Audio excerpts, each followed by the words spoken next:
So very briefly on my front, I'm Oriana. I run both Mika Health and the Women in HealthTech community. We have brought together this conversation with multiple other communities and partners, including Fenwick, who's hosting us for this lovely breakfast, ClimateTech Cities, which we'll get a quick background in a second, and then Chathan's going to talk about the organization as well. In my case, Women in HealthTech is a community of over 2,000 female founders, investors, and operators building in health across multiple different verticals. The organization's been around for a little over a year. We host in-person content always that is very curated and very purposeful. And the whole goal of the organization is to connect more female founders, investors to resources and networks and continue expanding the talent network in health. Mika Health is a company building in automated healthcare supply chain. We are reducing the amount of spend and waste that hospitals have and clinics have by bringing a process that is incredibly manual. It's the second biggest line item in our healthcare spending that is now managed in a very manual, offline way. And so in the process of building that company, I started learning about the impact of healthcare on our climate, actually, though we have a few different teams here who've been learning about the impact of obviously climate on our health. And so one of the topics that we're going to be addressing today is a bit of that circularity of health system impact on climate, the impact of climate on our health and how that's all tied together. And a very important topic for all of us to be learning about and be both building in, investing in, regulating around, and learning more about. So it's my 2 cents, and Chathan's going to talk about Chill. All right, thank you, Oriana. My name is Chathan Sarabu. I'm one of the co-founders of Chill, the Climate Health Innovation and Learning Lab, along with Betty, who is in the back, and a few 2 other teammates. I am a physician trained in landscape architecture, and I moved to New York from California a year ago, just in time for the wildfire smoke from Canada last year. And I don't know how many of you remember that orange sky day, right? It's one of those just very vivid and visceral moments where you realize that climate change is not this thing that's in the distant future. It's here today. And climate change isn't just about polar bears, which are important, but it's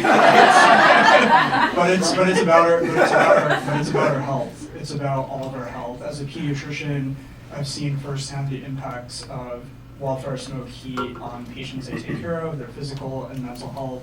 And Chill really came together to look at how do we, from a health tech community, connect the dots to climate and climate tech to better understand these links that research is showing us. For example, even 1 day of wildfire smoke exposure during pregnancy increases a woman's risk of preterm birth.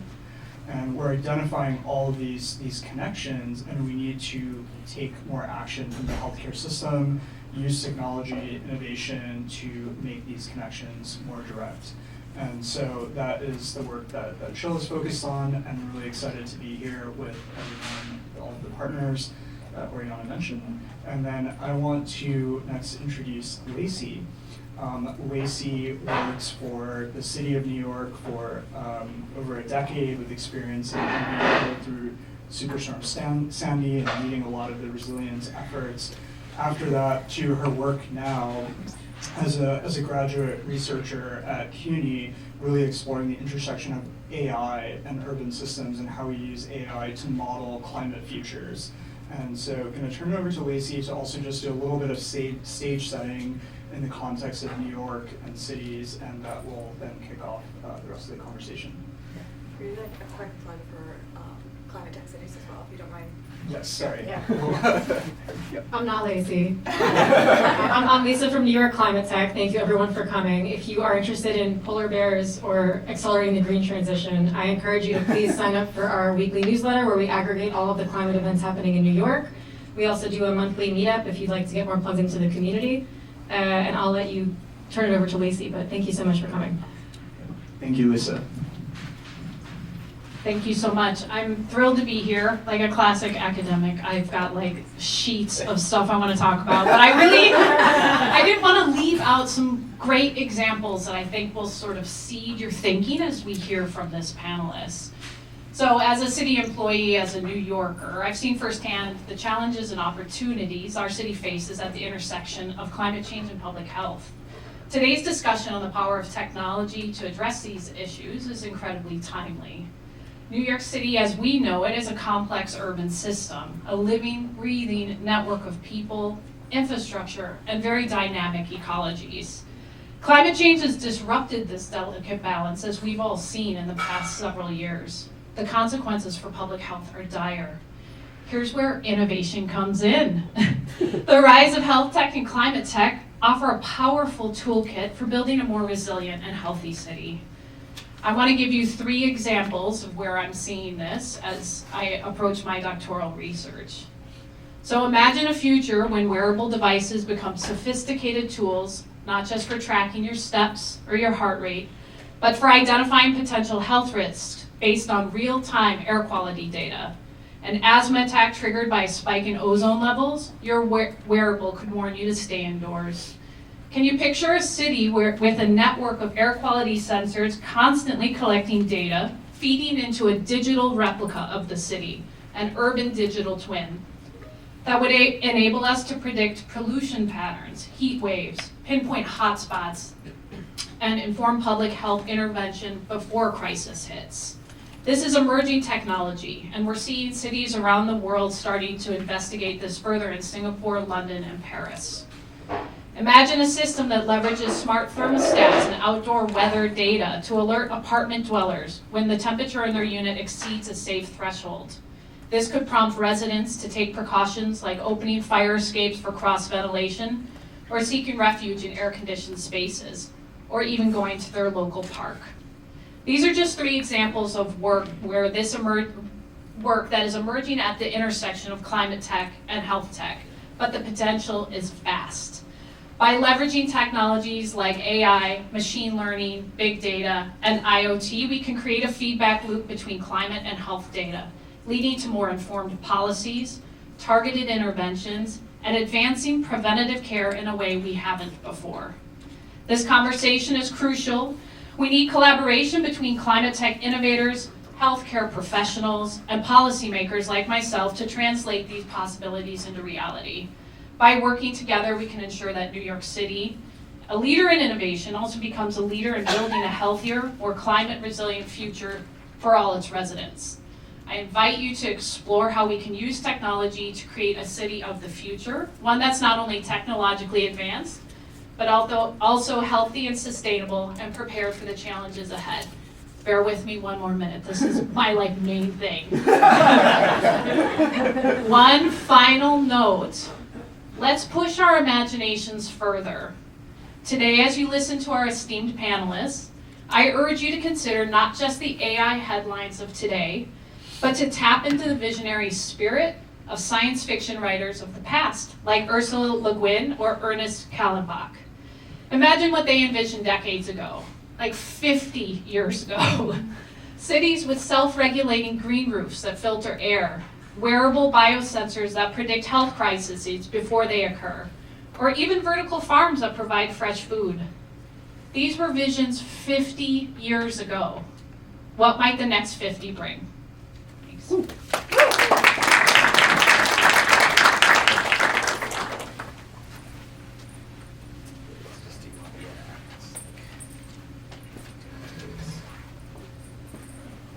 Thank you, Lacey. That was amazing. Oh, turn on. That makes sense. That would help. All good? Yeah. Okay. So we're going to have a conversation between me and Ben here for 30 or so minutes. I'm going to do a super brief introduction of myself. I'm going to ask Ben to introduce himself, and then we'll get right into it. I'm Evan Bienstock. I'm a partner here at Fenwick, venture capital and startup partner, and have been doing it for 22 years. I was in Boston for the first 7 or 8 years of my career. I've been here since 2009. Long-term resident of New York City, was living in Dumbo during Sandy, so I've seen a lot of the real effects of climate change on this city and its inhabitants. So I'll turn it over to Ben. Hi folks, good morning. It's really nice to be here. Thanks for having me. My name is Furnas. I'm the Executive Director of a university-wide climate research initiative at Cornell University we call the 2030 Project, named after this decisive decade for climate action. Before coming to Cornell, I spent 8 years in the New York City Mayor's Office, first with an infrastructure portfolio in the first Deputy Mayor's Office, and then culminating as the Director of the Mayor's Office of Climate and Sustainability. I also was in New York during Sandy and came and started working a mayoral campaign sort of in the wake of that event, both articulating a policy platform for the next mayor of what it means to build a more resilient and sustainable city, and then had the privilege and sometimes enormous headaches of trying to implement such a vision while sitting in City Hall. It's really lovely to be here and talk about what I think is like a critical set of questions for the next couple decades of human existence, which is how we grapple with climate change, how we decarbonize modernity, and how we think about the health possibilities and consequences of all that. Yeah, So awesome. great to be here. Yeah. I'm a lawyer by training. During Sandy, I was like miserable at a law firm, so I took every opportunity to to volunteer and like go help. I was like, guys, it's a big disaster. I really gotta get out of here and go help. I'm still here. Yeah. God bless you, sir. God bless you. Yeah, so we're super happy to have Ben here and excited because I think his viewpoint is really, really relevant right now. So when we opened up the invitation, we asked the people to send in a bunch of questions that they wanted to hear. So I tried to take a bunch of those questions and put them into the questions that I'm going to talk to Ben about. Real quick, who lives in New York City? Yeah, amazing. Okay, so this is like, super, super, super relevant. And this is Tech Week, so this is not Climate Week, but Climate Week is coming up in September. We really want to talk about how technology can also help drive innovation and really help climate change and combat climate change. So it's not just about climate, where there is obviously a technology sort of piece to this. And we'd like to hear from the audience. So think about questions. This is not just a lecture.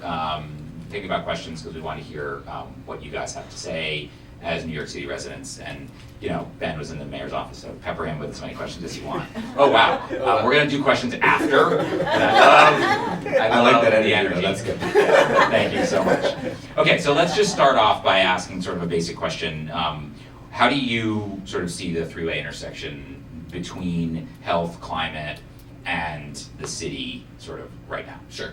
So I think about climate, and this is sort of how we organized it in the mayor's office, but I think this is not an unusual way to sort of think about the different categories of challenges that we face.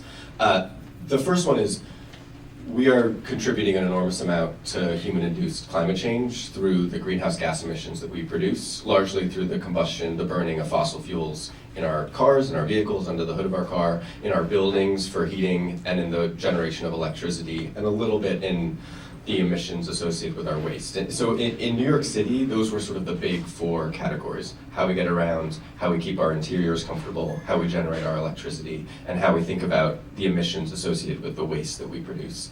In New York City, we're extremely fortunate / unique, at least in the United States context, that our per capita transportation greenhouse gas emissions are quite low, largely because we get around a lot using my favorite electric vehicle, which is the New York City subway system. And in the mayor's office, we thought a lot about the fossil fuel combustion happening to heat and keep the interiors of our buildings cool, because that's about 2/3 of the greenhouse gas emissions produced by New York City residents come from the fossil fuels burned to heat, cool, or power our buildings. So that's both a story about the electricity grid and a story about our building systems. So that is sort of on the emission side. The second entire category that I think, there's a lot of real health overlaps is on preparing our people and preparing our city for the changes that are to come. And Sandy was a very vivid illustration of this. We've seen subsequent storms. And in that, I sort of, it's a little bit simplistic, but I tend to think about heat. It'll be a much hotter city in the future, and thinking about how our buildings and our people and our public systems are set up to accommodate much hotter weather than we currently experience. And then the threat of water. We are a city of islands. Almost all of us live on one island or another or near the coast, except for folks in the Bronx. And there's a lot of rivers. And so thinking about the future of our relationship with water, both sea level rise and coastal storms, and inland flooding. So in the past couple of years, we've actually seen some very intense cloudbursts. Our sewage system and our drain water system is currently built for about 1.7 inches an hour. Over 2 inches an hour, it gets really hairy and there's a lot of flooding. Transforming our entire drain water system for a 2.5, 3 inches an hour rainfall reality is a multi-billion-dollar generational project that I think we've only started to get our arms around. There's a lot of things we can do, but it's a huge major challenge. And finally, I think I always considered in the mayor's office wildfire smoke to be kind of a West Coast deal, like we have other challenges here, but I think recent experience and the experience of Canadian wildfires show that thinking about air quality in the context of major wildfires whose smoke comes into the city is a major, major challenge. So these questions around heat, around water, around air quality, all of which go towards the major challenges that we face. So a ton to unpack in there, and so I love the fact that obviously New York City and New York City government and a lot of smart thinkers in New York City are thinking about this and identifying problems, and that's great. That's the easy part. Right, the easy part is identifying problems. Like, what has, like, when you were in the mayor's office, like, talk about some of the things you did. Talk about maybe some of the things that were being planned, and maybe is there anything that you know that, like, is coming, or what is the city doing for that kind of stuff, right? Because Sandy was 2012, right? It's 2024. Dumbo, if there's another Sandy, will still be underwater, right? So, like, that was 12 years ago. Has anything happened, and is there stuff being planned for that? Yeah, so I'll return to the two categories. So I'll take it in reverse order. So the resiliency projects, right? I mean, in the wake of Sandy, there was a really impressive piece of work done by then the Bloomberg administration, which articulated a really major vision of a set of major coastal protection infrastructure projects and sort of an overall vision of improving the resilience of critical systems across the 5 boroughs. So a little bit under-heralded, but really critical, was there was a huge amount of investment done by the power utilities and by the MTA to make sure that the power system and the subway system were far more resilient to the types of coastal protections and storms. That has actually been proceeding a little bit under the radar over the past decade and a half. So our power systems and our transportation systems are far more resilient than they were prior to Sandy. The more high-profile coastal protection systems, if you drive up the FDR, you can see along the coast, all of East River Park is being transformed as we speak into a major flood protection system. There's 2 other major coastal protection projects in different stages of design and development and implementation, and there's other coastal protection pieces across the 5 boroughs.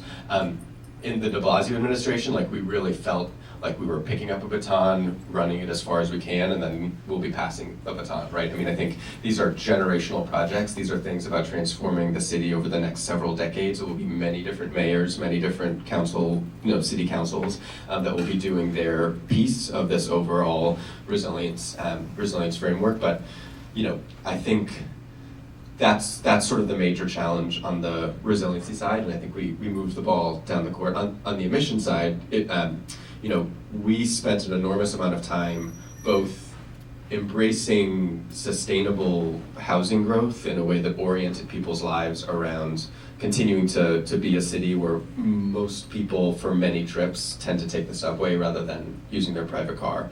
We also spent a ton of time passing some pretty landmark major laws about building emissions. So, we passed a law called Local Law 97, which if you work in New York real estate, I'm sure you've met people who have very strong opinions about Local Law 97.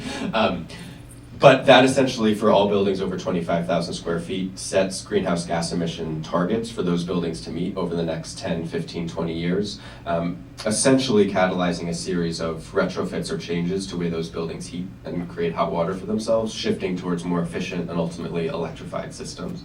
We also thought about the future of our electricity system. One of the final things we did when I was in the mayor's office was work very closely with the state to catalyze the development of 2 new transmission lines, one to upstate New York, one to Canadian hydropower, to try to dramatically reduce the amount of fossil fuel electricity that's generated on the electric grid in New York City. So those are some major pieces that we thought a lot about. Thank you.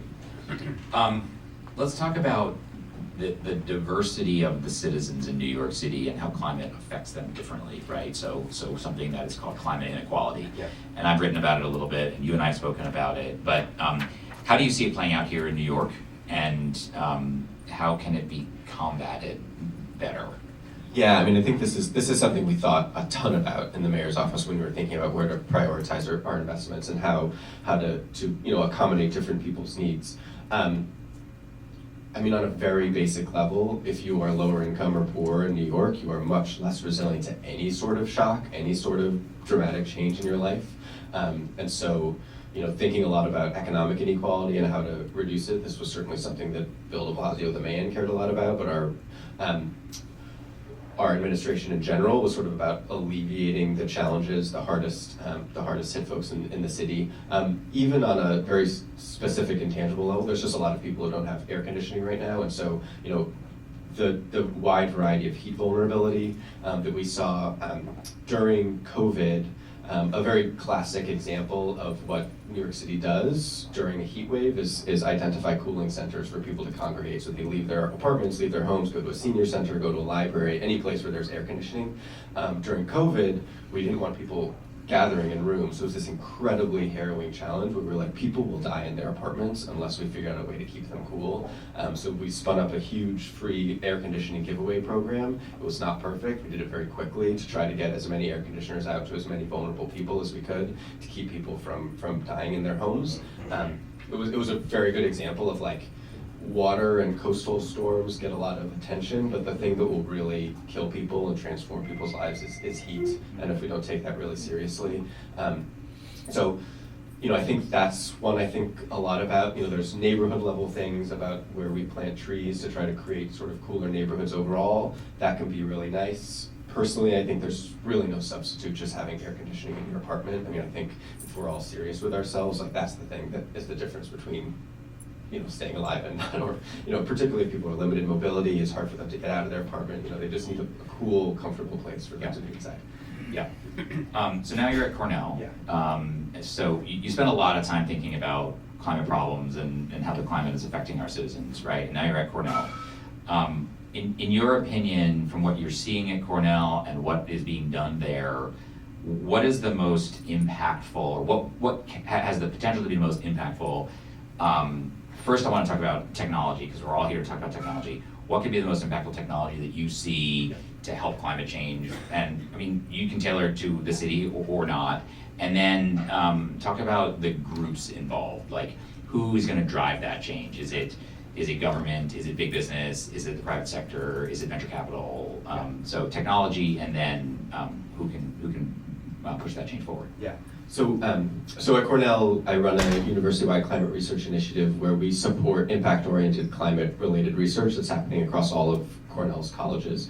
Cornell's a big, diverse place with lots of different scientists and experts in many different fields, and our role is to invest in their projects and research and help it maximize the impact of it. So, two things come immediately to mind. One, the future of our low-carbon modernity, not to be cheesy, but it's literally like we've never known modernity without ubiquitous fossil fuel use, and what we're actually trying to do is completely recreate everything that we live amongst with far less reliance on fossil fuels. A lot of that comes down to how we generate electricity and how we generate heat, and so a huge amount of research going into high quality, renewable, zero carbon electricity generation, battery storage, nuclear energy, carbon capture, the new materials required to build out these systems, the permitting to get all of this new electricity and power generation done, thinking about the future of industrial processes that rely on a huge amount of heat to make things that we need, but we don't currently have methods to generate that heat without a huge amount of fossil fuel combustion. Each of those major problems, the sort of common denominator is how do you get things really hot without fossil fuels, or how do you generate electricity without burning fossil fuels in a reliable and inexpensive way. Those are huge challenges. They're very physical. They're very different from software as a service, but they are incredibly important. I'm gonna jump in real quick, right? So what I think one of the problems with climate tech has been a lot of people that are innovating in technology have decided that, well, climate is not innovative, right? Like climate is just solar power or wind power or renewable, and I'm gonna actually spend my time on AI or crypto, because that's where all the innovation is happening. Obviously, from just hearing from Ben, who's spending his time at one of the leading universities in the world, there's so much technology that needs to go into climate change, right? And we need those developers, and we need those big brains in climate, just like we need them in AI. So part of my and our challenge here is to get people that are thinking about technology to think about climate. And climate is not just, let's have healthy water and clean water, super important, but like, what is the technology that goes into climate change? Yeah, and I think that's exactly right. And I was being a little bit flip, but I do think both thinking about all the ways in which we combust fossil fuels now and how we can be thinking about reducing it is sort of a key set of questions. There's also a huge number of people at Cornell who think a lot about our food systems. My joke and line is we have more cows per capita than any other institution in the Ivy League at Cornell University. And it sounds a little bit silly, but the methane emissions associated with dairy and beef production and lots of animal agriculture, methane is a super pollutant. It's like 34 to 70 times as heat producing as carbon dioxide. And the equivalent is all of the cows in the world produce about twice as much global warming as all of the airplanes in the world. So it's a huge category. At Cornell, we have long and deep relationships with a lot of animal agriculture from being based in upstate New York. We have folks who are thinking a lot about the future of dairy and our cows. There's sort of a substitute story where you have non-animal alternatives for a lot of the food that we love, but there's also a huge amount of efficiency and emission reductions that can happen from cows, and that's something that folks at Cornell are really thinking a lot about. Almost more broadly about the relationship between government and yeah, I mean, so now who drives this? Is it Yeah. is it Meta and Amazon? Is it big government? Is it local government? Like, who is going to be the catalyst to help us? Yeah. Because it's not I don't think it's the consumer that's buying electric vehicles. Yeah, my sense and the theory of change I've sort of come to appreciate a little bit is there's really these positive feedback loops that can develop between technology innovators, business, and government. And at its best, I think technologists and innovators, folks in universities, folks at business can help develop new ways of doing things that lower the cost of a lot of these substitutes, that make the political question of whether you require something or whether you sort of force the adoption or steer much lower. So if I'm a politician and I'm sitting in City Hall and I say, should we make everybody switch from boilers in their basement to heat pumps? A obvious first question is well, how much does a heat pump cost? Is this gonna totally make everybody furious at me if I make people do this, or a heat pump's pretty inexpensive and it's not that big of a deal and we can help people make this switch? Why are heat pumps the price that they are? Because there's been a huge amount of technology development. On the other hand, I think there's a really important role for thoughtful, target-based, technology-agnostic regulation, where the government says, we really need to be hitting these targets by this date, and if you hit these targets by this date, we'll either purchase from you, or we'll help support the technological development, or buildings are going to have to meet these targets, so there's this huge built-in market for your products if you help to lower the cost of these different types of technologies. I think Local Law 97 at its best, you can sort of tell that story about where building owners have pretty predictable targets they have to hit. They're going to go out into the technology world and be like, what are the different options for me to hit these targets? All of these companies, because they know these targets exist, know that there's going to be customers for their product, and so they can invest with certainty that there's going to be a lot of people purchasing the stuff that they make. Even if it's a little bit more expensive, it's still less expensive than the fines these folks would face if they don't hit these targets. Yep. How are we doing? How are we doing on climate, right? Because the media likes to show wildfires on the cover of the New York Times and red skies and floods. Yeah. But there are targets that were set out for 2030 and 2050, and we're talking about degrees of warmth, global warmth. How are we doing? I would say, and will be the story I think of climate for like the next several decades, is like we are doing better than ever before and still woefully insufficient. So it's like the world is good, the world could be better, but the world is bad. So I think there is, before I came to Cornell, there was not an Inflation Reduction Act, and there was not this huge amount of United States federal investment into new clean energy technologies. I think if you were a gambling person and like 2 years before the Inflation Reduction Act passed, said, like, do you think that Joe Biden and a closely divided Congress will be able to pass like the most consequential set of climate investments in the history of the United States in 2 years? You would have been like, absolutely not, that's absurd, there's no way that will ever happen. But it did happen, it's very exciting. And I think we're seeing it, certainly sitting in a university, like there's a huge amount of scientific focus, there's a huge amount of business focus all of a sudden talking about these questions, and the smartest people in this generation are sort of coming to start to grapple with these things. I think that's a huge case for optimism. I think so on some level, like if anybody's going to solve it will have to be us, because there is nobody else. But I think there's a lot of work left to do, and I think, and it will run through solving these technological problems, lowering the cost of these types of transitions so that it's much more politically palatable, personally palatable to make these shifts. I think people who care about climate really lose if our pitch is like, you have to make your life worse for the sake of the planet. I think people sort of recoil at that, and I think even in our own lives, like we sort of are reluctant to embrace that. I think the case we have to make is like we will be developing the solutions that we'll all want to adopt. So there's sort of like a proactive case for these great new ways of living that we can support people as they make the shift. Change isn't easy, but it's a lot easier if there's something nicer on the other side than something that's obviously worse in every dimension. Yeah, I think one of the hard things about climate technology and building in climate is that it takes such collaborative effort between so many disciplines to get it right and to get real change done, and that is friction, right? So reduction of friction is important here too. So questions, I know we had a question here, there's definitely more questions, so what else do we want to cover from the audience?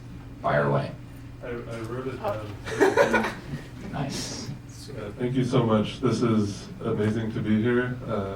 I underwrite insurance products. Oh yeah, so that's important. That's kind of the context for this. New York has local law 97, and only some landlords make enough money to afford the fines and pass on the cost to their tenants or deal with the oncoming recession. Several banks have failed in the past 12 months, with many more on the way.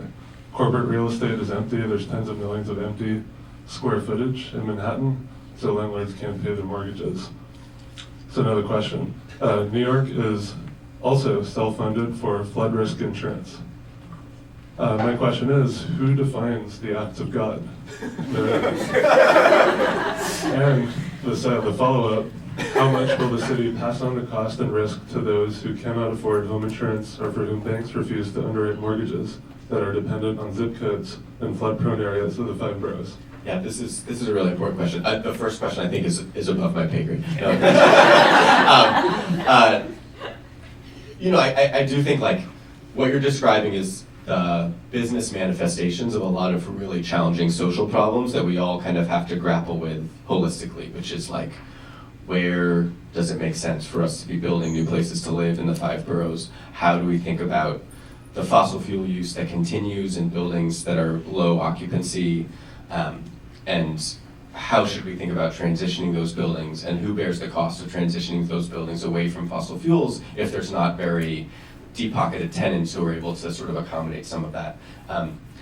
I've always found it useful to sort of blur my eyes and step back, or I've had the luxury of doing this through a lot of my career, and think about like, okay, what are we actually trying to do here before we even talk about how we allocate the costs of this? And the endeavor we're trying to do is look at all of the buildings where it is currently comfortable to be inside in the winter and figure out a way to keep those buildings keep them comfortable in the winter without the use of fossil fuels or minimizing the use of fossil fuels. And as we think about who bears the cost of those shifts, I think it makes sense for it to be some combination of the occupants of those buildings, the people who own those buildings, the tenants in those buildings. But because what we're doing is making people change their system for the benefit of all of us in the city and really all of us in the world, it also makes sense for us to be using some tax levy or some amount of like social cost, raising money a little bit in order to help those people invest. So how does that manifest itself? Some type of incentive program or financial support. I'm sorry? And what's the time horizon? And what's the time horizon for this, right? And like, I think at its best, people would be, or I shouldn't say at its best, at the very least, I would like to think that, ostensibly these building systems have some type of replacement cycle. And so if those buildings, if you needed to be upgrading or changing over these systems anyway, at that moment, when you're taking out a new mortgage or new financing to make these transitions, you should be shifting towards a zero fossil fuel new building system, right?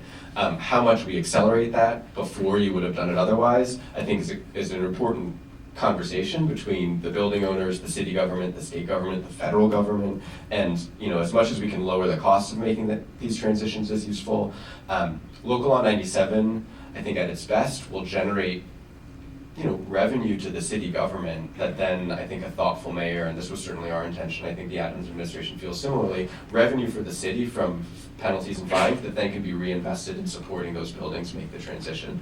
So I think at its best, it's sort of a carbon price is a freighted way of talking about it, but it's essentially like creating a set of price incentives for individual buildings while also supporting them making these changes. I think there's a role for insurance also, but that's sort of the overall endeavor and the conversation that needs to be had. But that's a cool question. That's a great question. Yeah.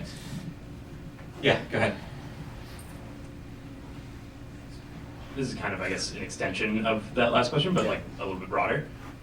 You mentioned earlier, you were talking about resiliency in general as a concept, and when you think about financial resiliency, thinking from like a kind of a 1,000-foot view looking down, when you want to think about how to make sure that everybody involved maintains financial resiliency through not just like a serious events that happen, something like that, some natural event that's disastrous, but also generally speaking increasing costs like insurance premiums going up on tenants or on owners, places becoming uninsurable, places becoming ununderwritable or unloanable.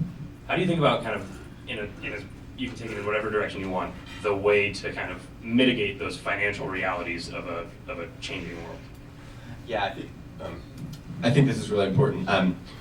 When I was in government and now, I tried to stay a little bit humble with my climate hat on and recognize that for a lot of people there's a whole range of different shocks that can affect your household finances or your business finances, and the climate related shocks are like a small subset of those shocks. And so a lot of the mechanisms we have to support people through big dramatic changes in their lives, so other types of social insurance, unemployment insurance, business insurance, these are things where climate will affect them, but the underlying mechanisms don't necessarily need to be climate specific as much as just thinking about how to incorporate climate related risks into all the other ways that we think about risks right now. I do think you're right that there's a set of new weather and hazard related questions for particular real estate in particular locations. It's a huge complicated question of people who currently live in flood zones all across the 5 boroughs, really all across the world. I've had plenty of conversations with folks who live in these neighborhoods. They live through Sandy and they're like, I actually know that I faced an enormous amount of flood risk. I would like to continue living here anyway. I don't really care that much. This is still a sweet place to live. I love waking up and looking at the ocean. And on some level, what is the government's response to that? Do we say, you can't live here anymore, we're gonna evict you from your home? Do we say, okay, you should continue to live here, but maybe when you sell, we would really try to encourage you to sell to the government and we can sort of rewild this place and we don't continue to invest in new homes here? Do we say, if your home were to be destroyed through some type of natural event, we're not gonna rebuild it and we're gonna maybe give you some type of voucher to move when this happens? These are really tough conversations to have, and I think it comes down to this fundamental insight that people aren't stupid. They know they live through these stuff. They are actually currently making a little bit of a risk decision in their own lives, and it's really nice to live in the Rockaways, in a nice house, right? And that's that's sort of just a tough reality for politicians to grapple with. Yeah. Yeah. Go ahead. So, like working in health, many of my clients are using AI to really automate and accelerate drug discovery, which has obviously incredible potential for advancing research in treating disease.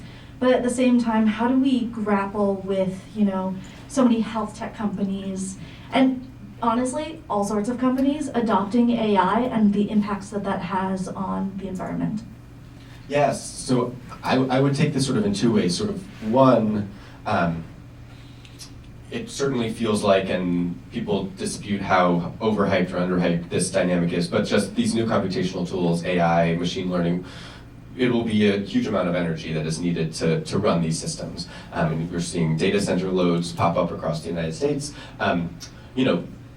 Interestingly, you talk to utility people and they're like, this is sort of like when air conditioning came in like the 70s and 80s. Like it was just a huge new demand load, and utilities across the country had to adopt new generation, socialize the costs across their customer base.